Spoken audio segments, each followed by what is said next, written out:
Good evening, everyone, and welcome back to another episode of the Faithful Dogs podcast. I am Tyler Johnson, joined by Zach DeFranco, Jack Robinson. Gentlemen, how are we doing this evening? Doing good. Jack, I like the glasses, and you're muted. Finally, for once, it's not me. Finally, Ah, yeah, finally. yeah, I appreciate it, man. I get new glasses sometime this week, but this is about all I can do. My Amari Stoudemire impression is about the best Yeah, I can do right now. I love it. Yeah, Jack, absolutely love it. But anyways, guys, if you are joining us on Twitter or Facebook, we ask that you please make your way over to the YouTube channel this evening. Again, it is completely free to subscribe to the channel and really helps Network 216 grow. Also, drop a like on tonight's live stream. We really would appreciate that. We also have something brand new to Network 216, and that is a new membership feature. So just pay it's $2.99 per month. You get access to videos that come out 24 hours prior. Also, you get awesome emojis you get to use for different Browns, Cavs, Guardians, mascots. So feel free to take advantage of that. There are going to be other benefits that we're going to add to that as we continue to grow that program. But again, it's only $2.99 per month, so very cheap, and feel free to take advantage of that. Great content. Jacob Roach has some film rooms coming out. You guys go and make sure you want early access to that. Also, we had an interview with one of our newest Browns players that will air, but if you're a member, you would have early access to that as well. So as we get started tonight, guys, we just want to take 1 second and hear from our sponsor, Underdog Fantasy. What's up, everybody? We know that daily fantasy never stops, and Network 216 is proud to be a partner with Underdog Fantasy. Very simple to use. All you have to do is go to underdogfantasy.com, and you will just click the sign in button. You'll create an account if you haven't done so already. If you've not created an account, it'll ask you to enter code 216, and they will double your first deposit up to $100. Underdog Fantasy, live draft lobbies that you get to compete with you and your friends.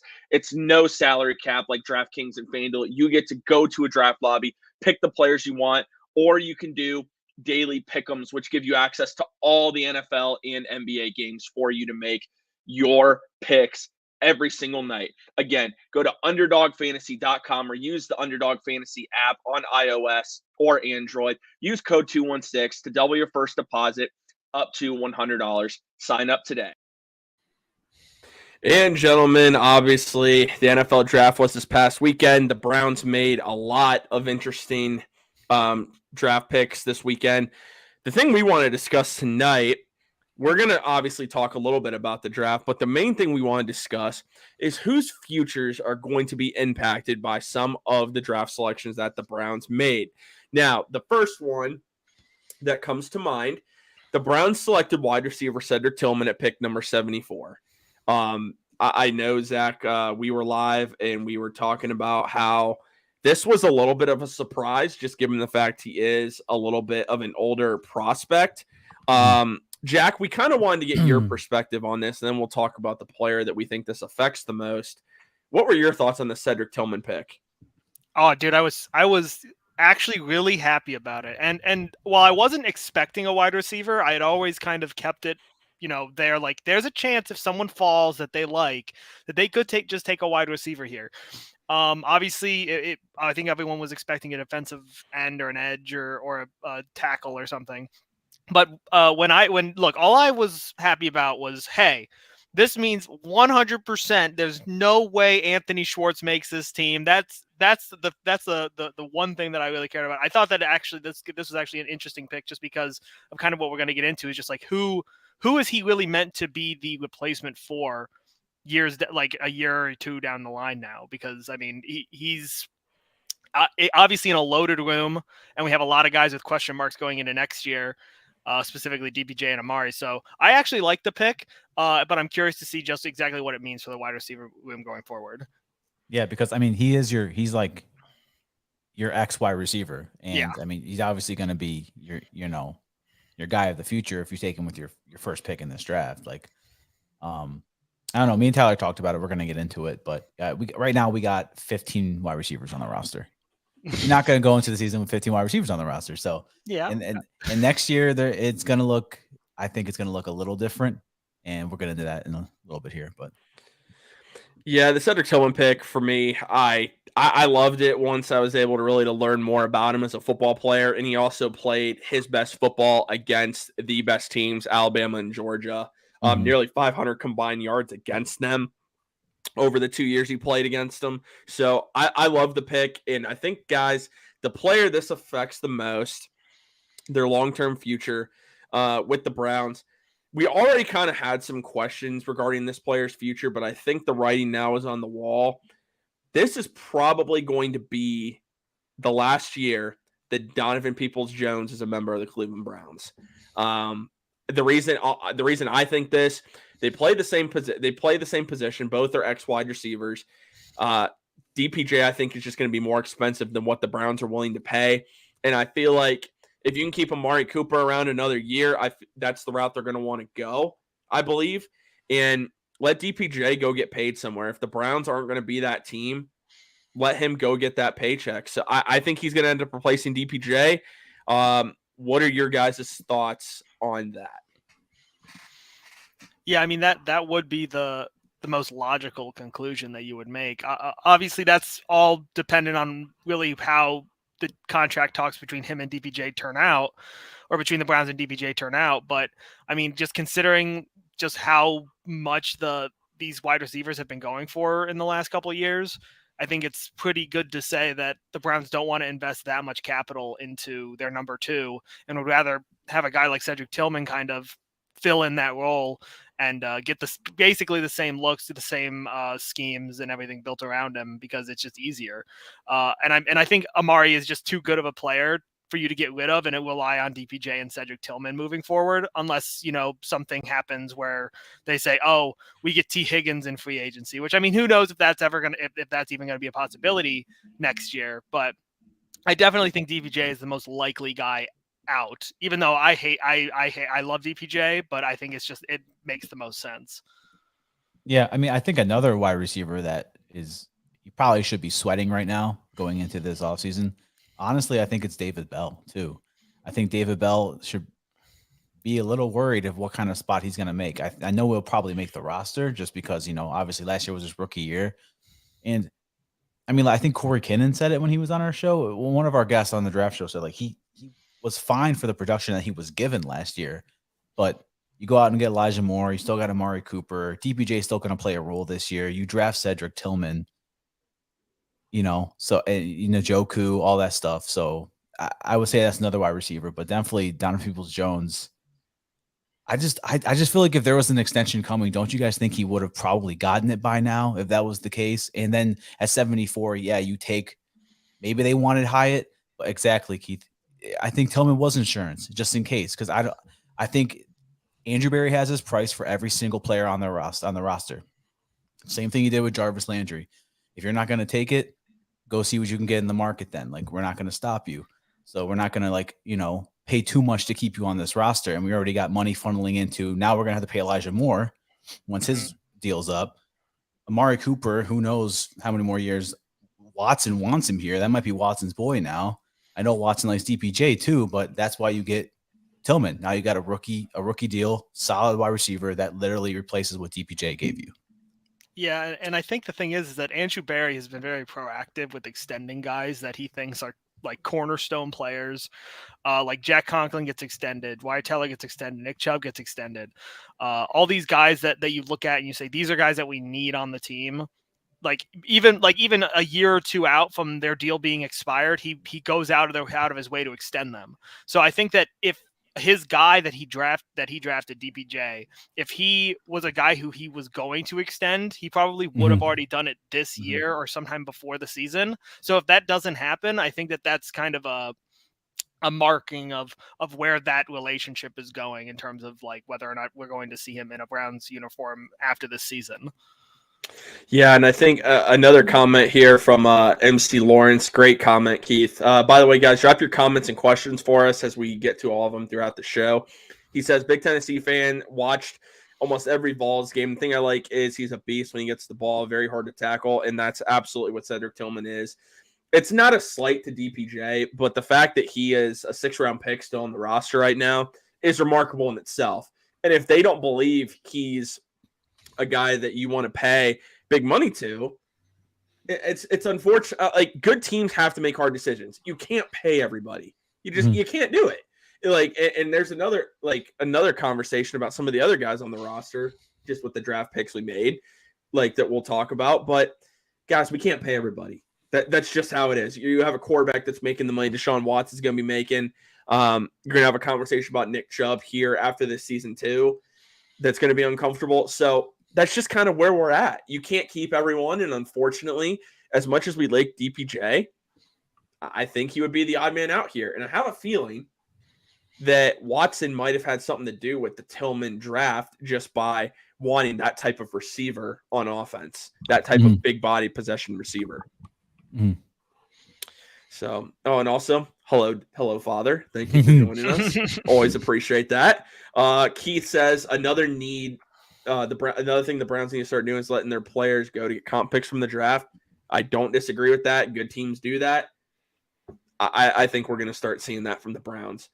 So, the next guy to talk about here, the Browns drafted a good amount of offensive linemen in this draft. I think more than what we thought. But the first one I want to start with is, it's not the one most people would think here. I'm going to start with actually a center. And I'm going to start with Luke Whippler. I talked about it on Sports for CLE today, and I've talked about it on Twitter. I'll talk about it again. I think getting him in the 6th round is an absolute bargain when you're getting a 2nd-round target that late in the draft. And really the only reason he slid that I can even pinpoint, and again, this is just a guess. I don't know if this is even true.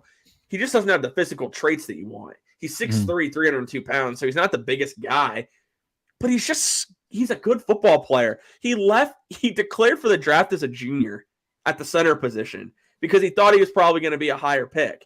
So whoever advised him on that one, yikes. But I don't know, guys. I'm really pumped about this, and I think you have your future center now on the roster as early as for 2024. So what are your guys' thoughts on that?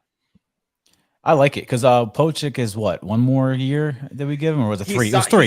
He signed a 3-year extension, but you can basically get out of it after next year. Yeah, that's what it was. Okay, yeah. So I mean, I like it. I mean, like you said, Tyler, he's got like a tight frame for a center, so he probably is only going to play center. Because I saw some people on Twitter saying, "Oh, well, I wonder if he can play guard if he's going to switch to guard." That's not happening. Same thing with Nick Harris. It's not happening.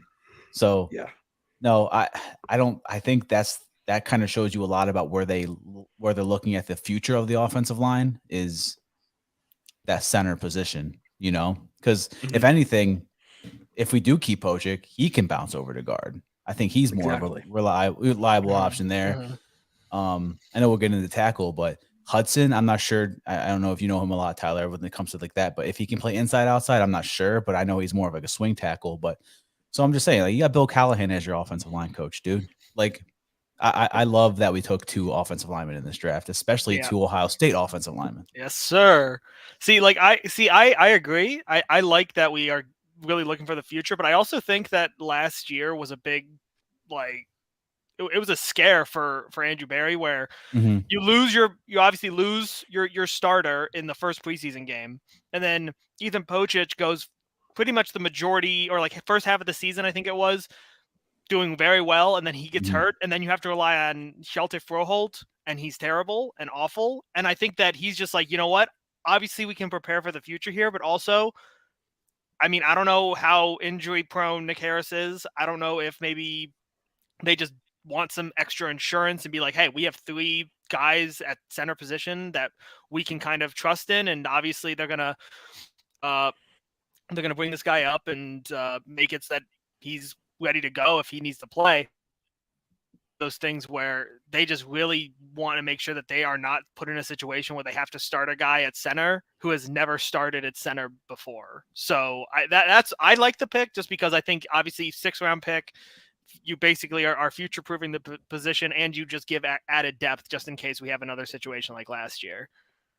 Yeah, I mean, that's exactly what it is. And again, with Posick, I think he's still going to be really good this year, but it's just going to come down to money. If you have a cheaper option on your roster and you're paying Luke Whippler $700,000, that's the no-brainer. And if you think he's ready, you make that move and you save money doing that. So that's why it's brilliant having him on the roster. And again, you didn't expect to draft a center. You didn't expect a second-round talent to get to the 6th round either.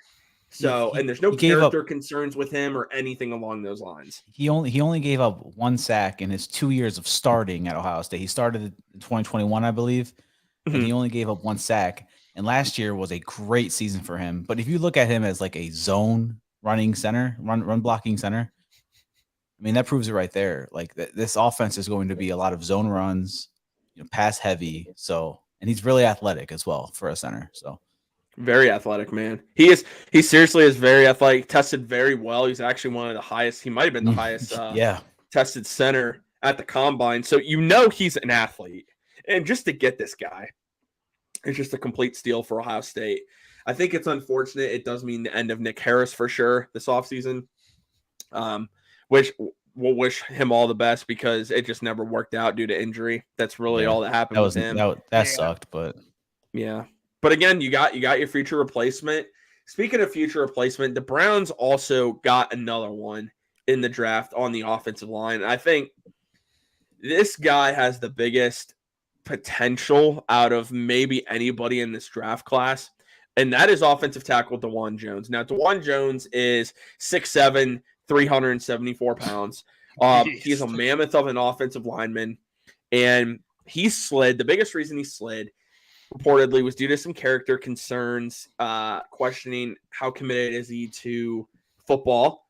How also the fact that he decided at the combine to not really test a lot or test much. And at Ohio State's pro day, he didn't do much. So apparently he also gained 15 pounds in that time. So Jack, I want your thoughts because Zach and I mean, we were celebrating this pick on Saturday, which was awesome. But what were your thoughts on drafting DeJuan Jones? Obviously, there are some questions. The one question that's not there is the talent because he has a talent. Some believe he is a first-round talent, and he slid all the way to pick 111. See, I really like the pick from a talent standpoint because obviously, I mean, and also just the fact that he's a 6'7", 300-plus pound dude. Like, you can't, obviously, I guess you can technically train that. You can just have him eat more and do more muscle exercises. But, like, this guy is just already coming in as a mammoth. He's a really, really, really good tackle. And again, it's just more future-proofing that offensive line. Like, you need guys that are going to be ready to step in when guys like Wyatt Teller aren't on the team anymore. When maybe someone, maybe the left tackle position or left guard position, like we just don't know what's going on there because maybe Joel has to move over back to left tackle. Like there's a whole mess of situations where the Browns really just need as many good offensive tackle and just offensive linemen as possible. And bringing in a guy with this kind of pedigree and with just the size that he has, making it so that he's going to be really difficult for guys just bowl over, which we've seen a lot of and with some of our backups. It's really going to be great. Now, obviously, yeah, you bring up the character concerns, and I'm really curious, just like, do we know if the Browns met with him at all or did they anything? did. So they did. So he actually they got to visit with him because he was an in-state prospect. So it doesn't count for a top 30 visit. And when they met with him, you're kind of like, I mean, why meet with a guy that's projected to go late first, early second? It's kind of a waste of time. Turns out not to be a waste of time. Yeah, and I think that does actually kind of, clear up some concerns that some people might have, like, oh, well, what if he doesn't want to play, or what if he just has like a bad attitude? I'm like, hopefully the Browns did their due diligence and like found like, okay, we can coach this guy up, we can get him into the right headspace, or maybe he's just already in the right headspace and just rumors gave us a steal of a pick, kind of like with JOK. Well, and another thing is like the only thing I think a big concern is with him is at the next level, his type of blocking, because he's good at like quick sets, so he can get his hands on defenders really fast, stuff like that. At the next level, when you're going against Watts and stuff like that, how's that going to work? Wide 9 schemes, it's a whole different ball game. I mean, yeah, he's a big boy and he has like a 7'6" wingspan, I think it is. So he's a big dude. So, I mean, and again, your coach is Bill Callahan. But I think it was PFF wrote that, like, if you have a mobile quarterback, this is the tackle you want to take. So, hey, you got Deshaun Watson. You might have your tackle of the future. I'm not trying to speak too soon. You know, he's still a late round pick, but obviously they saw something in him to take him. Yeah, to me, he has, and I loved Cedric Tillman. I've made that very clear, and I like some of the other guys we drafted. DeJuan Jones has the most potential out of anybody because he has the potential, in my opinion, to become a starter fairly quickly if he's as good as we believe he is. Mm-hmm. So, again, when you get a guy like this at 111, there's no risk anymore. To me, this isn't a risk because, okay, might he have some questions about his commitment to the game? Sure. He also now is on an NFL roster and has an opportunity to make some serious money. Because I can tell you, I mean, even though there are NIL deals in college, offensive linemen are not the people they're paying. Yeah. Like, I'm just being real with that. Like, that's just how it goes. But he has a real chance here to make a big-time statement with the Browns, show all those teams why they passed on him. I'm pumped about this. I'm sure Deshaun Watson is. And there's a lot to love about him, a lot to love about his game. And I think he's going to fit right in, especially getting to learn from Bill Callahan. That's the big one for me. He's going to learn now under the best offensive line coach in the NFL. So it's a lot to love about that one. A lot to love. He's a great run blocker too. Great run blocker. He's a fantastic run blocker. Yeah. And now the next guy that is going to we're going to briefly discuss here. It's the one that Zach and I, Jacob, Nick, we were not necessarily thrilled with this pick. And the reason being is there were just other guys on the board at the time that we really liked. But one person who loved this pick and is the reason behind this pick is defensive coordinator Jim Schwartz. Mm-hmm. And that is Baylor defensive tackle Siaki Ika. What were your thoughts on this pick? Again, there were other guys we really liked and were like, this is who we drafted at 98. So what are your thoughts on this selection? See, I was mixed because he wasn't really somebody that I was looking that far into, honestly, because like he just didn't seem like he was someone that was going to be on the board, or I'm sorry, not on the board, but somebody that the Browns like probably wouldn't need to look at. They were probably going to be looking at other defensive prospects. So like when they got him, I was like, okay, it's a defensive tackle. So I was happy that they took it at a position of need.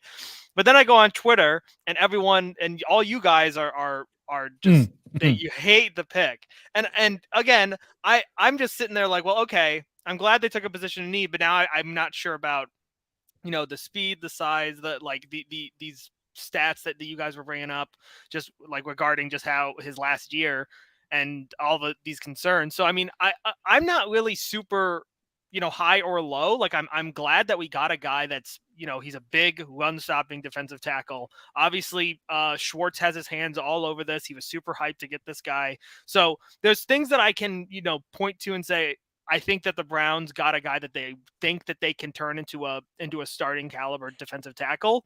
But what are your guys' main concerns? Because obviously I know that you guys were kind of disappointed with the pick. For me, first, Tyler. For me, he was so dominant in 2021, it just basically fell off the face of the earth in 2022. Like, I get it that more attention is going to be focused on him and whatnot, but when your play takes that big of a dip in college, that's concerning to me, because I want guys that are progressing. I don't want guys that their performance is decreasing in college, because normally that doesn't translate well to the pros. Now, I'll say this, being a two-time captain, that does stand out to me. And I think when you transfer from LSU to Baylor and become a captain like that, that's huge. Also, Mitch, what's going on, man? Appreciate you joining us as always, my friend. Hopefully you have more good luck with some of your sports bets. Anyways, that's the biggest thing for me, Jack, is the performance took a dip, and not just like just a little dip. It took a significant dip. Like, the grades didn't for PFF, but the production did. You have 6 sacks in 2021, none this past year, and it just didn't look good, dude. And that's the biggest thing for me more than anything else, is that I really worry about when players really decrease as far as their performance level. He was projected a first-round pick going into this season. After this season, he's not even in the conversation mainly as a day 2 pick. I mean, so That's my biggest worry. What player am I getting? Am I getting 2021 Siaki Ika or am I getting 2022 Siaki Ika? Yeah, and another thing that worries me is like Jacob kind of basically said, hey, like just go watch this film and you'll see why I'm not really happy about it. I've slowly talked my way into it just in the fact of, like Tyler said, like this was a Schwartz pick. So I trust our new defensive coordinator. But a big thing that like, and it was one of his cons on his draft was like he's a one move kind of defensive tackle space eater. So if he fails, it's over. That's just what I kind of saw. Mm-hmm. So I don't know. I just feel like I just feel like he kind of is going to struggle as a down to down kind of defensive tackle. You're kind of going to get like, okay, it's kind of like a rotational piece. That's my biggest fear. And as a 0 tech, a 1 tech, whatever, along next to Dalvin Tomlinson. But I just feel like you kind of could have got like double A out of Northwestern, and he kind of could have been more of like an athletic run and pass rusher kind of deal. But Schwartz wanted a big space eater, and so I mean. Okay. So, I mean, what are your thoughts after that? I hate the Jack? pick. I hate it. It stinks. I'm not saying to hate the pick. No, He's a Cleveland Brown. I'm going to root for him to succeed. And he might be a beast. We might all be wrong. We might all be eating our words after this. And I hope we are. Seriously, I do. See, now, I still have some confidence just because Schwartz did really kind of want this guy. And I think why. I think they aren't looking at 2022 as like as a common theme for his career. They think that 2020, it's probably a mix between 2021 and 2022. 2022 was obviously a really bad year for him. So they're probably thinking, hey, if we can get even some of the production from 2021 obviously it's the third round, which is pretty high to be taking a guy and hoping that he's even playable. But again, I think if they're just banking on just getting some help on that interior defensive line, they aren't looking at 2022 as like a theme for where his career is going. They think it's somewhere probably closer to 2021. Yeah, I would agree. I would agree with that for sure. Yeah, I believe he could succeed here. I mean, even if he is Danny Shelton, you took this guy at 98. So Danny Shelton, you took it like pick 12, I believe, at the time. So there's a huge difference there. And if he is just a rotational guy, you know what? I mean, that's kind of what we need. So if he can be a solid rotation piece, great. If he could be a Vita Vea 2.0, even better. So we'll see what happens with Siaki Ika. The guy I think is on the hot seat. You guys might disagree on the player, but the first name that comes to mind when I think, okay, what defensive tackle is potentially on their way out? It's unfortunate to me because I just think he was thrown into a position where he didn't really have a veteran he could learn from. It's Tommy Togiai. I think the Buckeye coming out was only 20 years old in the draft. They knew he was raw. Like there was a lot of talent there, but at the time there wasn't that veteran to lead him. And I think he was thrown into a position where he wasn't ready to play. And ultimately, I think it's stunted his growth.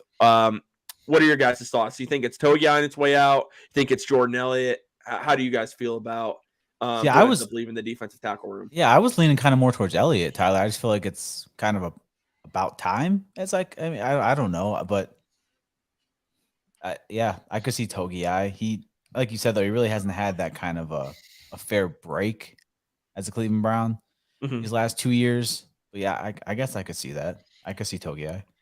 Yeah, like I mean, I would almost lean towards Elliott just because, but at the same time, it's like Elliott actually had playtime, so that means he at least was good enough for the Browns to be like, hey, this guy can at least kind of play. I mean, Togiai didn't do anything. He didn't even get like.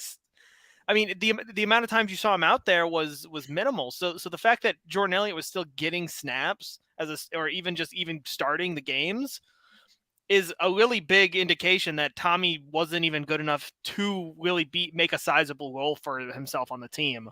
We also drafted Isaiah McGuire though too. So yeah. I feel like that could also be a role of like maybe Elliott and Togiai or maybe. I mean, I get the feel, and Key says, I hope he can develop on the practice. I would love to keep him on the practice squad. I think Togiai is a guy you might be able to do.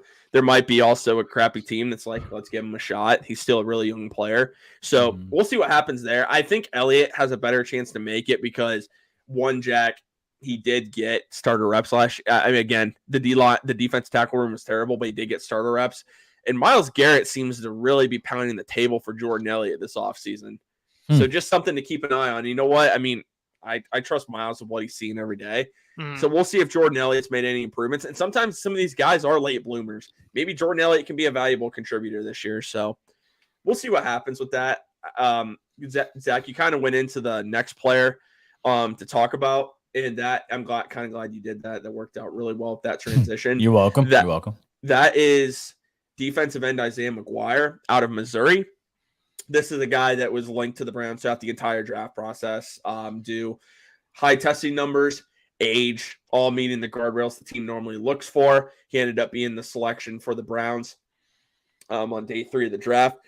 But I think what you're getting here is a solid rotational guy. I don't know if he's ever going to be that starter opposite Myles Garrett. I don't. I think we need to see more. The biggest question with him is his bend.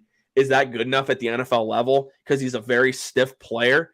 So I think that's the question. He's going to have the opportunity to learn from Myles Garrett, have the opportunity to learn from Ogbonna Okoronkwo. So he's going to get to learn from those guys. And I think it can really help him develop his game. What were you guys' thoughts on this selection and his future with the Browns? I didn't look at it as like that edge pick like a Myles Garrett. You know, I looked at him as like kind of like an outside linebacker in a wide 9 scheme, Tyler, where because his win rate on pass rush last year from Missouri was great, like 18% win rate. So what's up, Josh? What's up, Josh? So yeah, I would say he would be more of kind of like a wide 9, like kind of like a stand-up edge. That's what I think he's going to be utilized as, at least. I'm just a dude. I don't know. I'm just a dude. Yeah, I really like the pick because I mean, obviously we knew that Isaiah McGuire was like going to be a big target, and that obviously edge was a position of need. And I remember seeing everybody really upset that we didn't get him earlier because I like even for the DeJuan Jones pick, I saw some people saying Isaiah McGuire was still there. We should have gotten him instead of DeJuan Jones. And then, I mean, 15 picks later, you get Isaiah McGuire, and it's like, you get the guy you want. You get a guy who obviously is somebody who at a position of need at the edge position. Like you said, Zach, you know, he does kind of, you know, give you a little bit of variety with a wide 9 concept. And yeah, he's not going to bend around like Myles Garrett, but no one else can really do that. No. So I'm interested to see really kind of where he fits, like what role he kind of carves out. Cause obviously you do have Okoronkwo on the other edge, but I think just having depth at edge and having guys that can rotate around, and especially with, you know, Schwartz's scheme that he's going to probably want to put in, I think having more guys that are good at the edge position and giving him more options for moving around a guy like Myles Garrett is always good. So I just love that we're bolstering the defensive line a lot this draft. Yeah, me too, man. I think as far as like him, who he's really keeping off the roster, there's actually a UDFA edition that I believe is going to end up pushing a player off the roster, and that is the addition of Lonnie Phelps, the defensive end out of Kansas, who the Browns gave $250,000 in guaranteed money to. So clearly they really like him. They treat him at about a 6th-round pick. The reason I know a lot about this guy is because I was talking about him for basically a segment today, and he's a big. I mean, he's 6'2". So he's a little bit on the smaller side, kind of like in the Okoronkwo like range in there. 244 pounds. He's productive. I mean, at Kansas, he had 10 sacks 2021. In 2022, he had 8 sacks. So it dropped off a little bit, but you like his pass rush grade being 83.1. His pass rush win rate, 18.9%. And his run stop rate's at 10.1%. And as a D end, he can play special teams. That's a huge thing for the Browns. That's huge for Bubba Ventrone. So I think Lonnie Phelps has a good chance to make the roster. And unfortunately, as much as I hate to say this, because I actually really like this guy, I think the odd man out is going to be Isaiah Thomas, last year's 7th-round pick, because this is another guy that he was inactive. I would say almost half the season. When he played, he looked pretty good.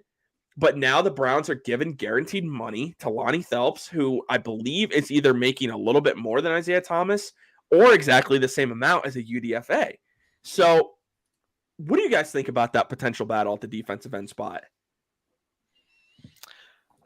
I mean, honestly, Isaiah Thomas is just one of those guys where when you're picked in the 7th round, you're kind of expendable, and and it's the same way with it's the same thing where if you're an undrafted free agent, I mean, you get $250,000 guaranteed, which I think you said equated to a 6th round pick essentially in salary.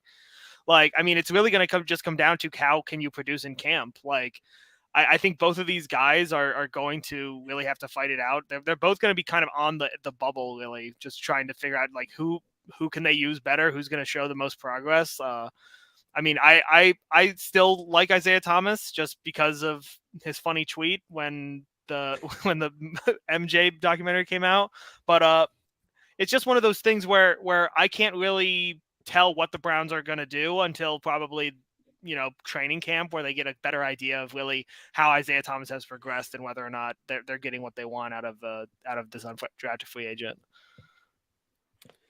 Yeah, man, I think it's tough because when you have a UDFA that type of money, you're not saying he's a lock to make the roster, but you're basically saying it's going to take a lot for him not to make the roster. Yeah, is what you're doing there.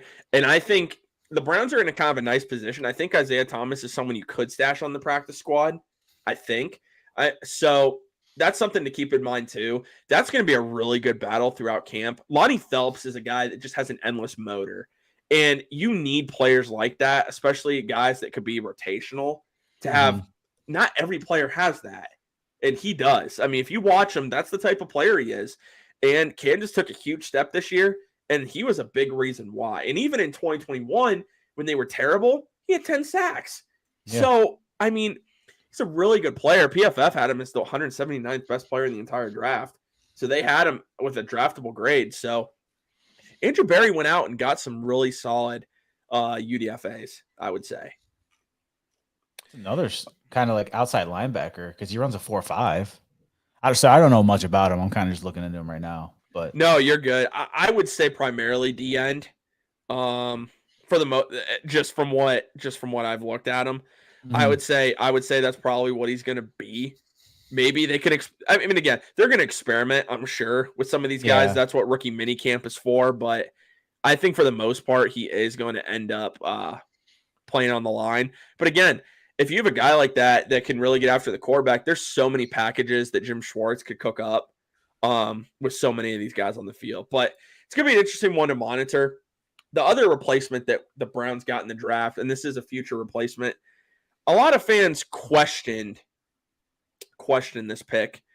It's mixed. The Browns went out and drafted quarterback Dorian Thompson-Robinson. Now, some were like, you got Josh Dobbs, so why do you do this? You have Deshaun Watson, so why do you do this? Because there were other players available, and there were. Jamie Robinson, the safety out of Florida State, really sticks out as a name that we loved. But, Jack, what were your thoughts on drafting a quarterback at pick 140? This was one of the ones where it's like I expected us to get a quarterback at some point. I wasn't expecting it this early. Like, I like Dorian Thompson-Robinson. And I thought that, it was a logical pick if you wanted to make this guy your backup. Now, would I have done it at pick 140? I would not have. That's the only part about this pick that I don't like, is that I don't even want to say it's a reach as much as it is just like I'm just not sure if they just were afraid that he was going to get taken because there was kind of a run during that round for quarterbacks. I believe that's why they had to get him when they did, or else they wouldn't have gotten him. So I understand that. I understand that part where it's like, yeah, they don't want to lose him. And I mean, if he's their guy that they think is going to be the backup going forward, after this year, then I think it's fine. But I just don't know how comfortable I was getting him at pick 140. It just seemed like a weird spot to get Dorian Thompson-Robinson. I mean, look at the quarterbacks that went. There was what? I think Sean Clifford went before. I believe Sean Clifford might have been drafted before him. It started with Jake. I can't pronounce his last name right now. Out of Fresno State. Jake Haener. Yeah, then Stetson Bennett. And I guess O'Connell. I guess in context it makes Clayton sense. Clayton Tune, and then him. So they were all dropping. Yeah, I guess in context it makes more sense. It's just I guess I'm just still thinking about it in the context of, there's no way we would have drafted him at 140 in like in any of the projections or in any of the situations that we would have thought. But yeah, I mean, I guess in that situation, if the Browns really wanted this guy, and then yeah, I guess you kind of got to take what you can get. Russell weighs in and says he would have taken him at 190. Hey, I get it. I would have taken Jamie Robinson. I've made that perfectly clear. I get why they did this. I really do. If you need a backup quarterback and that's what you're doing, you have to get him when you can, because once he was off the board, basically that was it for quarterbacks. I mean, Max Duggan went in this draft. I didn't think he would get drafted. I didn't think he was that good. Dude, Stetson Bennett, bro. I didn't even think Stetson Bennett got drafted too. I mean, the fact that he got drafted in this round too, like I thought he was going to go like all the way down to like the 6th or 7th round. Like I was not expecting. Russell, I don't know if that's panicking. I think that's having to change your plans a little bit. Your board's falling differently than they thought it was going to fall. Exactly. I don't know if it's panicking. I do get why you're saying that. I just don't think it's a panic move. I think the board, like Zach said, the board's falling different than what you expect. You got to get your guy, or else you're not going to come away with a backup quarterback. So I get it. I do. Keith asks us, do you guys think the Browns will trade DPR for a draft pick if he plays well in the preseason? I do not. No, I think he's a backup quarterback of the future. Yep. He's not going anywhere. The only time now, if like, let's say, knock on wood, he gets injured. I mean, Deshaun Watson gets injured, he lights it up, and you can get some good draft picks for him. Then maybe that would happen in a scenario like that. He is friends with Watson, but that's not the only reason he was drafted. The big reason they drafted him is because he has a very similar skill set to Deshaun Watson. And that way, look at Josh Dobbs. Josh Dobbs, you would say, has a similar skill set too. They're not the talent level Deshaun Watson is, but Dorian Thompson-Robinson and Josh Dobbs, when Watson, maybe he's out of the game due to injury or backup, or the Browns are up hopefully by 30, and so their backups are in, you don't have to change your offense. You can run the same offense.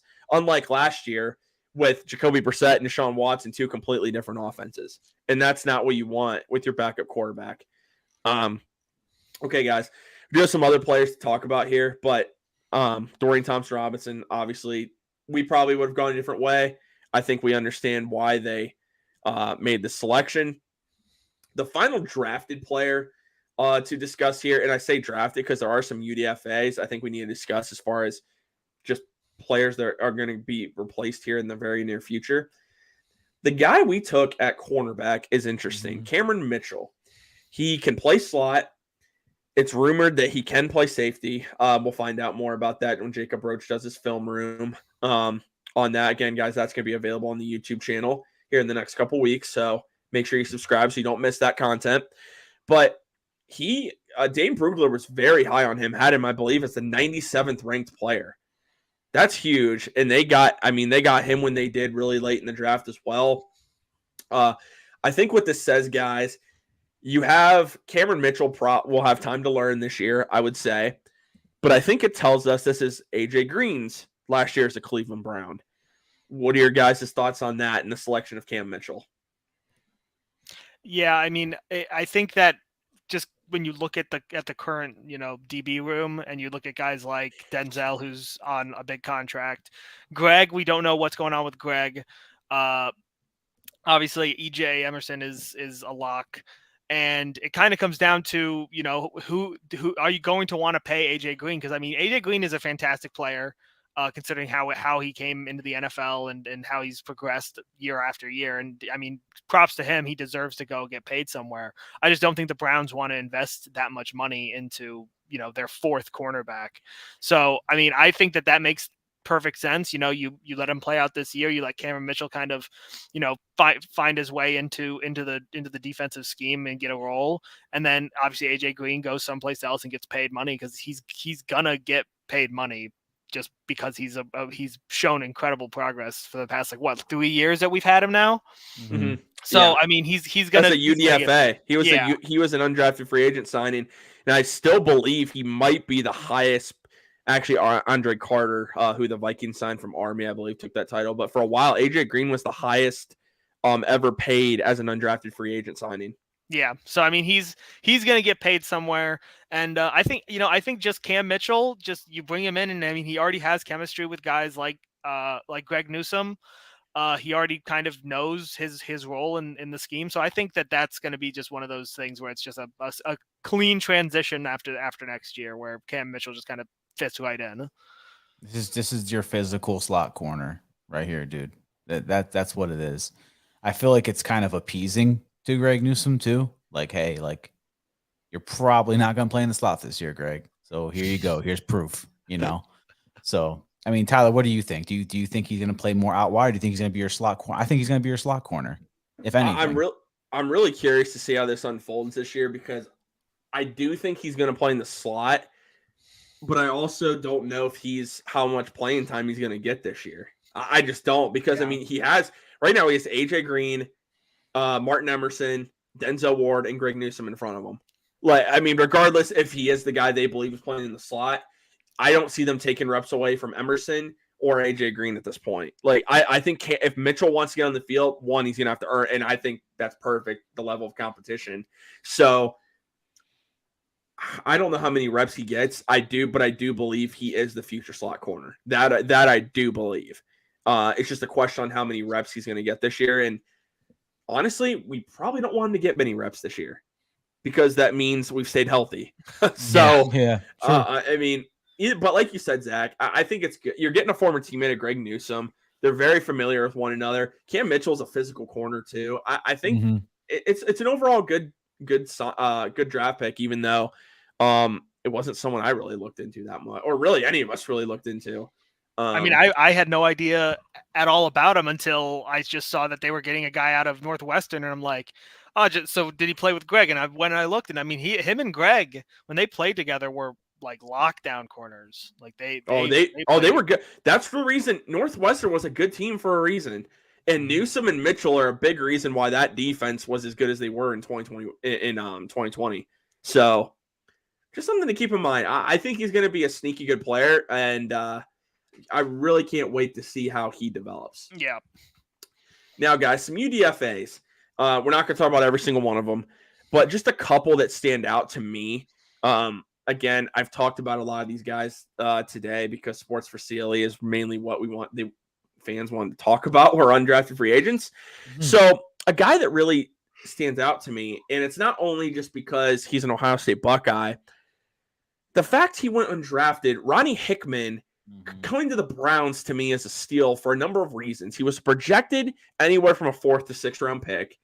He's shown he can be productive at Ohio State. His 2021 was really good compared to 2022, but he was also learning a new defense.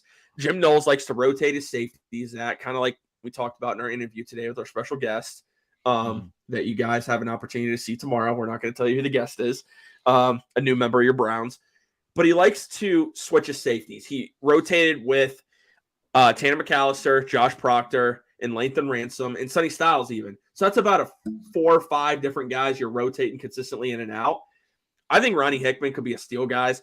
And he's an undrafted. I don't know how much money he's making. I have not seen anything on that. I don't know if he's being paid a decent amount.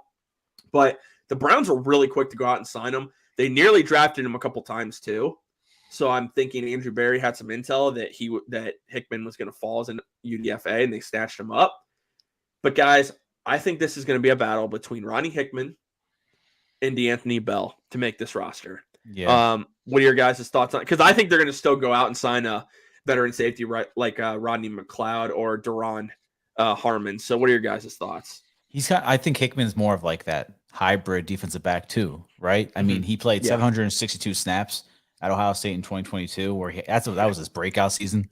I mean, breakout season. 164 in the slot, 379 in the box, and he played as deep safety 203 snaps. So, dude, that's versatility right there, and that's something that we're going to need in this Jim Schwartz defense. So, and that's something that Andrew Berry really likes. Exactly. Yeah. So again, another. Oh, and he played 15 snaps on the defensive line. Come on, bro. Like this dude is the definition of versatility right here. I love it.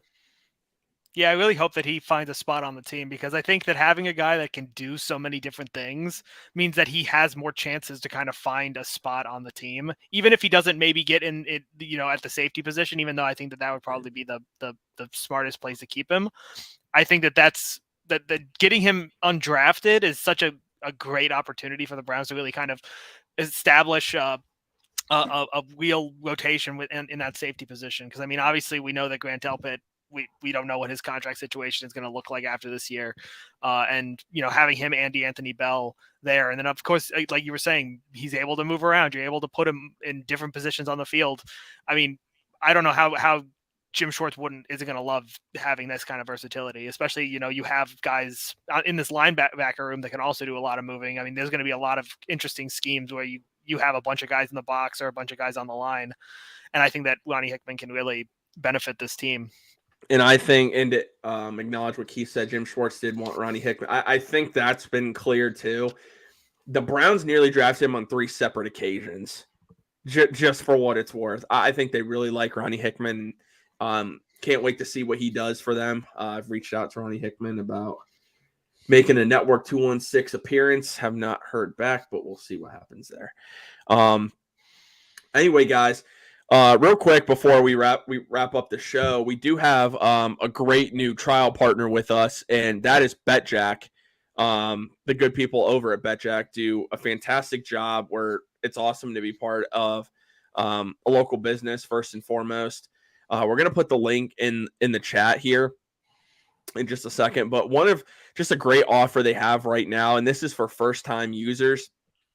If you are brand new to BetJack, they will pay a new sign-up offer of 200% back on your first bet payback. So you sign up with BetJack using our link, place your first bet within 24 hours, and if your bet loses, they will pay it back 200% up to $1,000 in bonus bets. So go check the good people out at BetJack.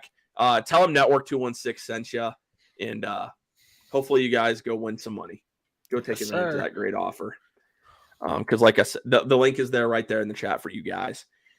So, and I love Jack. You love yourself. Well, that's always a good thing. Oh man. Okay. So 2 final guys we're going to talk about before we wrap things up here, I think are important to acknowledge. The Browns signed running back Hassan Hall. They gave him $125,000 in guaranteed money. We know the Browns did not draft the running back, which still just doesn't make any – I'll be honest, doesn't make any sense to me. Anyway, they signed him. He is a running back out of Georgia Tech, transfer from Louisville. A lot more productive at Louisville. There's not a lot of data on him. I mean, he did run for 1,700 total yards. The big thing that stands out, guys, this man can return. And he had multiple return touchdowns in college when he was at Louisville. I think if Jakeem Grant is not 100%, or again, you just want to get out of that contract, Hassan Hall makes a lot of sense for making this roster. Yeah, for sure. So my question. Sorry, Jack. I'm sorry, dude. No, my question is, what is our plan at running back? They said we were in on DeAndre Swift. Obviously, you're not in good enough. I mean, Eagles gave up a bag of chips for the guy. Like, what is our plan? We could have drafted Deuce Vaughn. We could have drafted Israel out of Pittsburgh. We had options on the board. See, that's when I kind of do scratch my head at maybe the DTR pick at 140. Could have got your running back right there. I still don't. I'm not complaining about the DTR pick, but I'm just saying, like, you had options at running back. Obviously, you tried to make a splash for Swift. Like, what is the plan now? That's my only question mark. Because are you going to roll Jerome Ford as your running back 2, Felton as running back 3? Like, I think they're going to sign somebody. I still think it's going to – they still have plenty of time to do that. I think they are going to sign a free agent. I think they're waiting until past June 1st, potentially, when that John Johnson money comes over.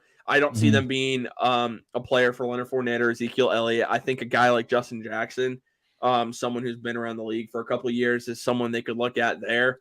Dude, it doesn't stand out, but I mean, I think that's where it's trending now. I really do. I think they do like Hassan Hall, though. Yeah, I like J.D. McKissick. I could see him as an option if Washington doesn't bring him back. Yeah. What about? Hold on. Are we what about McKinnon? Have you heard anything about McKinnon? McKinnon re-signed with the Jared Chiefs. McKinnon re-signed with the Chiefs. He did it. Yeah. I didn't see it. Okay. Yeah, they re-signed him. Yeah, no, which I kind of thought was going to happen the longer yeah. it went on.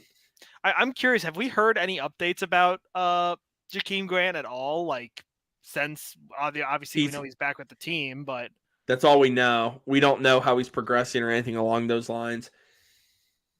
I don't know, man. I think Hassan Hall could potentially be your returner. I really do. And I think that's why he's on the roster. So we'll see what happens. Running back's a huge question mark. I mean, there's no doubt in my mind. Sure. That's a huge question mark. Well, hey, what if is it possible that somehow Kareem Hunt doesn't get any good offers and he comes back? I think the Browns might be done with Kareem Hunt. I think the Browns are done, man. I think after he demanded trade, he wanted more touches, and you saw when they played him that he had just looked like he was out of gas completely. I think that's it. Now, I'm not saying this will happen, but something to monitor. The Chiefs did decline the option on Clyde Edwards-Helaire. Yes. And again, I'm not saying they're going to do this. You get Clyde Edwards-Helaire for a late round pick. I could see that as a remote possibility. I really could. There's nothing wrong. If you get Clyde Edwards-Helaire for a future 6th-round pick, sure. And I think the Chiefs would entertain it. They got Pacheco. They got Jerick McKinnon. Maybe they don't want Helaire anymore, and they're done with that experiment. They very well could be. So I would just keep an eye on that, like in the back of your head. So I wonder how they feel about like Lenny too, Leonard Fournette. I wonder if they feel about something like that on like a 1-year deal. The Browns or the Chiefs? Browns. I don't know. I don't know about. No, I'm not saying it won't happen. I'm just saying I don't know how they feel. Like I don't think it's gonna happen, but I'm just saying like the names out there right now are not really. I think they would look somewhere else personally, and I think Fournette wants a bigger role. I think that's another reason Fournette hasn't signed. I think like Fournette still thinks he's. I think he still thinks he's a starter. Truly, so he's gonna hold out until he gets. Maybe there's an injury, and then he signs. Well, hey man, doesn't Austin Eckler want a new deal? Oh, don't even, Jack. You could have just drafted Deuce Vaughn.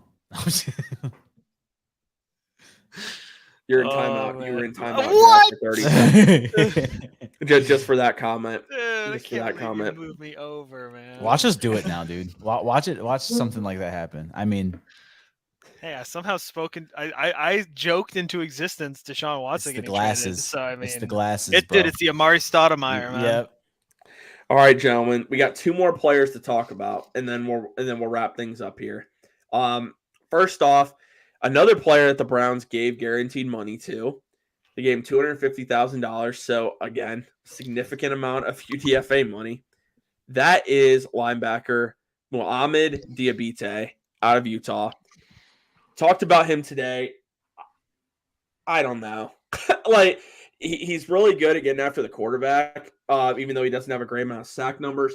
He has a 19.7 missed tackle rate, which is absolutely atrocious, just being honest. He's very terrible against the run.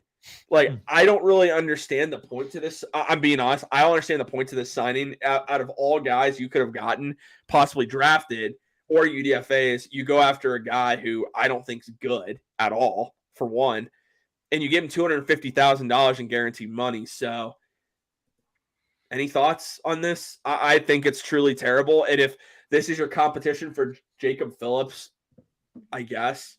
I'd rather have Jacob Phillips than this guy, though. I really would. Now, if you can stash Diabate on the practice squad, sure. But when they gave him that much money, I'm like, this guy's probably going to make the roster.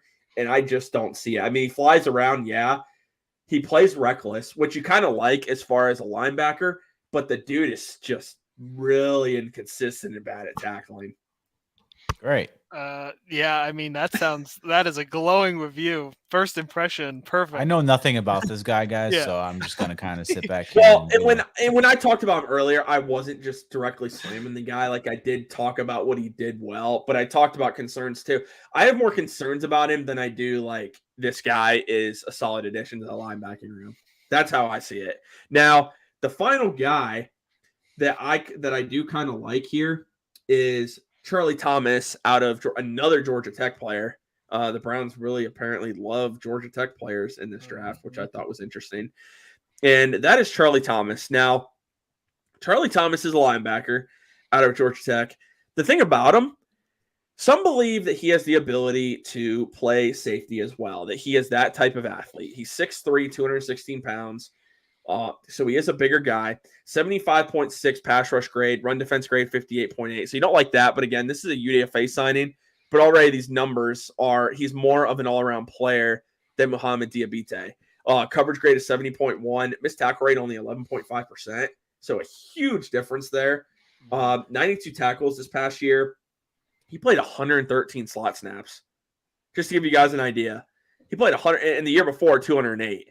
So you have a guy who's a really good athlete, and the opportunity here that you talk about wanting a guy that can you kind of move around.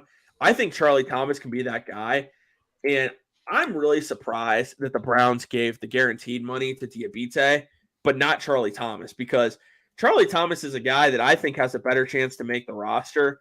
And again, he's not paid the amount of money that you ideally would like as far as someone to make the roster, but I think he has a good chance. 8.22 RAS score, runs a 4.52. He's got really good speed for the position. What are your guys' thoughts on him being an addition to either the linebacking room or just the defense in general? Well, I just like guys who have the ability to kind of adapt to different positions and also just because he can play different positions. I think that gives him a better chance of making the roster in the first place, because you always want guys who can fill in at multiple positions. And I mean, look, considering just how bad Diabate sounds just from the way that you're describing him, I mean, it is really confusing why they would invest so much in a guy that plays one position poorly versus a guy that can play multiple positions pretty well, at least at a level that is capable of making an impact. So, I mean, this sounds like an interesting prospect. I think that if he can make the team, it'll be really interesting to see kind of what position they want to put him at and where he really fits. But I think that it sounds interesting getting a guy who can play, on the line and at, safety and in the slot. And I mean, just having that kind of versatility, I wonder how Schwartz would want to try to use this guy. Got a lot of them. Yeah. You got a lot of them. That you do. Yeah, you really do, man. And I can't wait to see what happens with this, because, again, you brought in a lot of UDFAs and I'm not really just saying this. I think there are about 4 or 5 of them have a legit, maybe even 6 have a legit shot to make this roster. By the way, Anthony Kendall, the Baldwin Wallace corner, is going to be at rookie minicamp. Those of you that watched our exclusive interview with him, absolutely fantastic. He's getting a shot. I think he should have been signed as a UDFA. That's another conversation, though. Wish Anthony all the best. Hope he does well. One final guy I'm going to mention. Unfortunately, I don't have a picture just because tight schedules today with meetings and whatnot. I wasn't able to get it in, get the picture in. But Tanner McAllister, Ohio State safety / cornerback, is another dark horse to make the roster as a UDFA. Can play slot and safety. So these guys that can play multiple roles have a really solid chance of making the roster, because the Browns like flexibility. And, for instance, the thing that makes it hard for D'Anthony Bell, as much as, and he's a friend of the show, we wish him the best. The thing that makes it hard for D'Anthony Bell to make it is the fact he's just free safety. That's really it for D'Anthony Bell. So, my apologies, strong safety. When you're only pigeonholed into one role, even if you do play special teams, if a guy that is similar quality can play multiple positions, the Browns are probably going to go with the guy that offers more position versatility. Yeah. So, guys, as we wrap things up, anything you guys want to add in? And guys in the chat, let us know if you like this new layout that we're doing for you guys, having the pictures as the main thing here and us on the side, or if you guys would prefer that we go back to the traditional side columns here. Let us know, because, again, this show is for you guys, the fans, and we want to do it to the best of our ability, having it the way you guys want. So if you like that, if you like the traditional way, let us know. If you like the new way better, leave a comment. Comment. Seriously, leave a comment. We want to know, because this show is designed for you guys. That's wrapping things up, guys. Anything you guys want to add? I think that this is definitely a draft where I don't think we made any huge splashes, but I think we got better at the positions that I think we needed to, obviously. Now, obviously, you want to do that with every draft, but when you just can... Everyone's saying side, so next week we'll go back to the side. Let's get some... We'll actually put a vote on Twitter as well. Yeah, put a vote on Twitter. You guys decide. All right. And also, like, any draft where you can come out of it and say, hey, At least we know 100% Anthony Schwartz is no longer going to be a Cleveland Brown. Thank God. I mean, it's a good day in Cleveland when you can say that confidently. You know what? Here's one thing I want to say, though, because, all the play aside, all that stuff, the final straw was him saying thank you, Cleveland, over the Kevin Love. Dude. He knew what he was doing. He knew what he was doing. Dude, he knew what he was doing. He knew what he was doing. Dude, these players aren't stupid, man. They know. Kenny says Frank Clark coming next. Oh, I don't think so. Sure. I would love it, but when you drafted Isaiah McGuire, signed Lonnie Phelps, I think the writing's on the wall. I think defensive tackle is more likely. Anyways, as we're wrapping things up, guys, Zach, I don't think we could have gotten through the draft shows this weekend without the comfortability of the Homage athletic apparel that we're wearing, man. I mean, I got hot during some of the live streams, so I took off a sweatshirt and had a shirt underneath. The fabric, man, the shirts are so breathable with that fabric, and there's great new shirts coming out. They even have a Cleveland Browns stadium vintage shirt that's out, so you guys are gonna want to check that out. But what do you guys have to say about Homage as far as just the quality that you're getting with the product, but also just the look of the product itself? I want to hear Jack, because that's a new hoodie. I've never seen that Homage hoodie before. I've never seen it. So the thing about Homage stuff is that they have an incredible variety, because me and Zach talk about this all the time, because it's hard not to kind of point it out because it's so obvious. All their stuff is vintage looking, but it's new feeling. Mm-hmm. So it's got good quality materials, but it looks old. It looks cool. Like, I love the old school stuff. And plus, they're actually, they have so much variety. You have Guardian stuff, you have, Cav stuff, you have Brown stuff, and you can have like stuff from, that looks older or that looks newer, but looks more recent, has, cultural references to stuff around town. So you feel a lot more unique than just having just a random shirt on from Walmart that has nothing on it. And plus, like, especially now, I mean, you can get some of the Cavs stuff for pretty cheap. So you actually have no reason not to go check out Homage and just see, hey, is there any cool shirt that's, a couple, 50% off? I mean, I was just on there a little while ago. They had some pretty cool, awesome deals on some like hoodies and some shirts. So I mean, it's just a great store with awesome designs and cool designs, great fabric.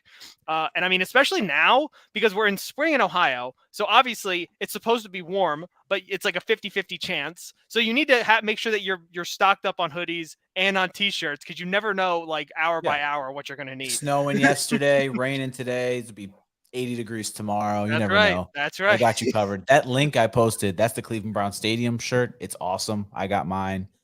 And we might have set one to QB1. So you might see QB1 wearing one of those around here. So it's a nice shirt, dude. It's dope. Yeah, absolutely. Guys, remember that. Drop a like on tonight's live stream. We really appreciate all of you that tuned in to tonight's episode of the Faithful Dogs podcast. Subscribe for brand new Network 216. Content's coming. It's coming this spring, this summer, a lot. We might be making a new edition coming up to Network 216. Had a great interview with one of the newest members of the Cleveland Browns that will release tomorrow morning at 9:00 on the YouTube channel. Kenny says real quick, schedule release next week. We might have something planned. That was fun last year.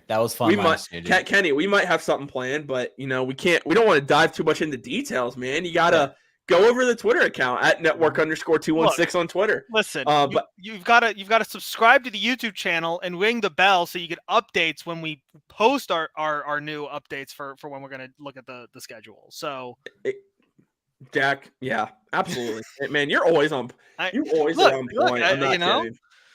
But as we're wrapping things up here, just remember, guys, we have a brand new membership option, $2.99 a month, that supports the network, but also gives you guys more content, early access to videos, including Jacob Roach's film rooms that are going to be available. Subscribers have access to that on Friday. The rest will have access to it on Saturday. You get awesome emoticons that you get to use that are old mascots for our favorite sports teams. And again, there's going to be even more updates that we're going to have to that as we start to develop the membership program. The Dog Shove's coming up here at 10:00, where our colleague at Network 216, Jacob Roach, will be drinking coffee with mayo in it as a result of the Browns not drafting a running back. So you guys are going to make sure you don't miss that. That's only going to be on the Network 216 YouTube channel. Don't miss any of that content again. We can't wait to talk to you guys all again soon. And go Browns, baby. Go Browns. Like, comment, subscribe. I beat you to it, Jack. We're Homage next week, please.